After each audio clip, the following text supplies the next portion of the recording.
bình minh đến với những bình bờ, làm sao thấy được để tìm tay nhau.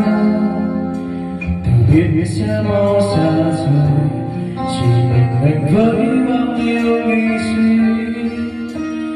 Từ những ánh mắt nụ cười cho cơn gió là mọi người mang theo, đã cuốn đi xa dần biết bao mơ mộng ngày ta có đời.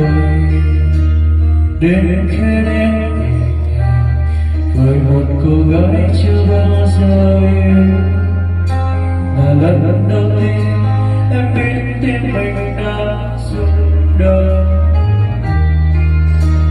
Thế cứ thế thật anh vội vàng khuất xa nơi ai xưa, chẳng lẽ giữa tay anh lại em đã yêu một người có vừa điều làm em thấy hoang mang lo sợ. Giờ yêu một người không phải như em đã từng. Nếu như anh đi về phía đó, hiểu rằng anh có còn thấy em, thì trong đôi mắt sao mà lấp đi anh nắm mắt trời. Vẫn yêu dù cho có cô đơn, dù cho anh không có riêng em sau này. Mong mơ anh ôm lấy sao chẳng có em. Nắng mất ai rồi đường lạnh mãi, lòng anh muốn tắt đôi với em. Phải yêu anh cho đến bao giờ em được hạnh phúc riêng mình.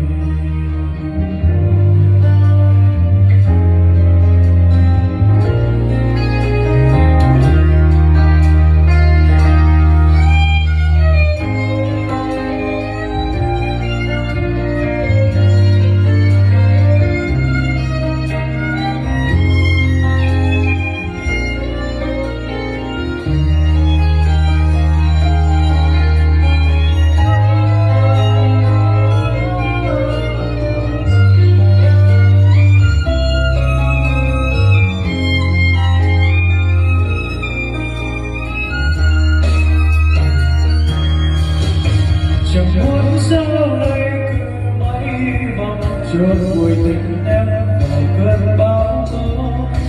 Đầu đêm ngon gần anh có đôi mình đẹp dù như bóng đêm, là nhớ thương anh không chắc bên nhau còn mãi khi trời sáng lên. Để rồi ngày hôm nay là ngày mà anh rời xa.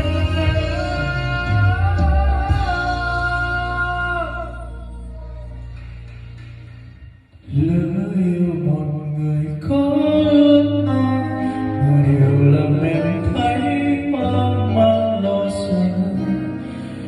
Sợ yêu một người không phải như em đã từng.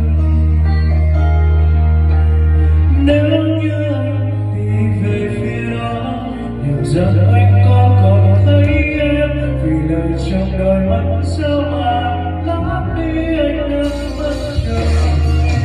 Đã yêu dù cho có cô đơn, dù cho anh không có riêng em sau đây.